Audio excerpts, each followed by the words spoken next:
নমস্কাৰ আমাৰ সকলোৱে প্ৰাণৰ শিল্পী জুবিন গাৰ্গৰ ৰহস্যজনক মৃত্যুৰ বিষয়টোক লৈ ৰাইজ দলৰ সভাপতি তথা বিধায়ক অখিল গগৈ ডাঙৰীয়াই প্ৰথমৰ পৰাই যি ধৰণে আপোচবিহীনভাৱে সংগ্ৰাম কৰি আছে মাত মাতি আছে বোধ হয় আজিলৈকে কোনেও এই বিষয়টোক এই ধৰণে ধৰি ৰখা নাই সকলোৱে এই বিষয়টোৰ পৰা কিছু ক্ষেত্ৰত আঁতৰি যোৱা যেন আমাৰ অনুভৱ হয় আৰু ৰাইজ দলৰ সভাপতিগৰাকীয়ে নেৰানেপেৰাকৈ চৰকাৰৰ বিৰুদ্ধে আমাৰ প্ৰাণৰ শিল্পী জুবিন গাৰ্গৰ ৰহস্যজনক মৃত্যুক লৈ তেখেতে ন্যায় বিচাৰি আছে প্ৰতিবাদ কৰি আছে আপোনালোকে চাওক আজি বিধানসভা অসম বিধানসভা প্ৰথম দিন আৰম্ভণিতে ৰাইজ দলৰ সভাপতিগৰাকীয়ে গৃহমন্ত্ৰী মুখ্যমন্ত্ৰী হিমন্ত বিশ্ব শৰ্মা ডাঙৰীয়াৰ পদত্যাগ কৰি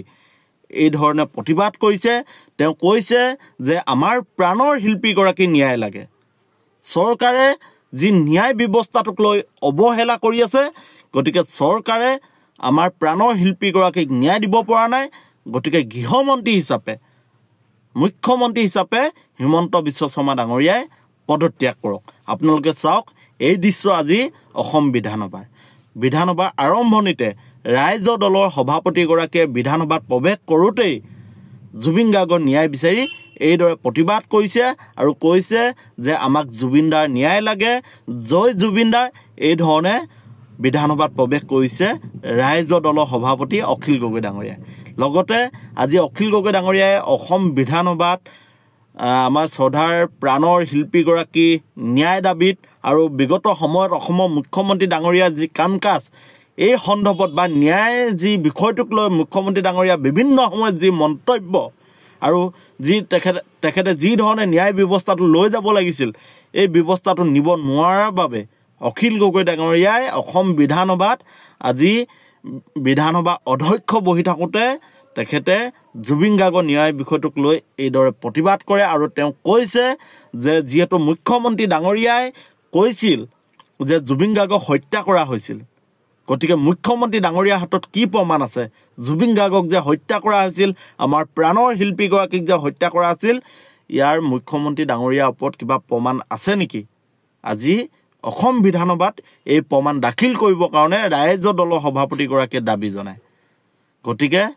অখিল গগৈ ডাঙৰীয়াই যি ধৰণে জুবিন গাৰ্গৰ ন্যায় বিষয়টোক লৈ নেৰানেপেৰাভাৱে চৰকাৰৰ বিৰুদ্ধে যুঁজি আছে সঁচাকৈ অখিল গগৈ ডাঙৰীয়া ধন্যবাদৰ পাত্ৰ আৰু বহু সময়ত বহু ৰাজনৈতিক নেতাই নিজৰ দলৰ কথা চিন্তা কৰি আছে কিন্তু অখিল গগৈ ডাঙৰীয়াই দলৰ কথাৰ বিপৰীতে কেৱল জুবিন গাৰ্গৰ ন্যায় বিষয়টোক লৈ তেওঁ প্ৰতিবাদ কৰি আছে আপোনালোকে দেখিছে যে প্ৰতিদিনে সপ্তাহত 2 দিন 3 দিনকৈ অখিল গগৈ ডাঙৰীয়াই জুবিনদাৰ যি ক্ষেত্ৰ আছে জুবিন ক্ষেত্ৰ সমাধি ক্ষেত্ৰ আছে তাত গৈ সেৱা লয় জুবিন গাৰ্গৰ ন্যায় বিষয়টোক লৈ অনবৰতে সৰব হৈ আছে গতিকে অখিল গগৈ ডাঙৰীয়াই যি ধৰণে জুবিন গাৰ্গৰ ন্যায় বিষয়টোক লৈ প্ৰতিদিনে সৰব হৈ আছে প্ৰতিদিনে চৰকাৰক প্ৰশ্ন কৰি আছে এই সন্দৰ্ভত আপোনাৰ দৃষ্টিভংগী কি আপুনি কি ভাবে যে এইখন চৰকাৰে সঁচাকৈ জুবিন গাৰ্গ ডাঙৰীয়াক ন্যায় দিব পাৰিবনে অখিল গগৈ ডাঙৰীয়াই যি ধৰণে প্ৰতিবাদ কৰি আছে বিষয়টো নেৰানেপেৰা ধৰণে লাগি আছে ইয়াক লৈ আপোনাৰ দৃষ্টিভংগী কি আমাৰ কমেণ্ট বক্সত আহি আপুনি আপোনাৰ মতামতসমূহ জনাওক ধন্যবাদ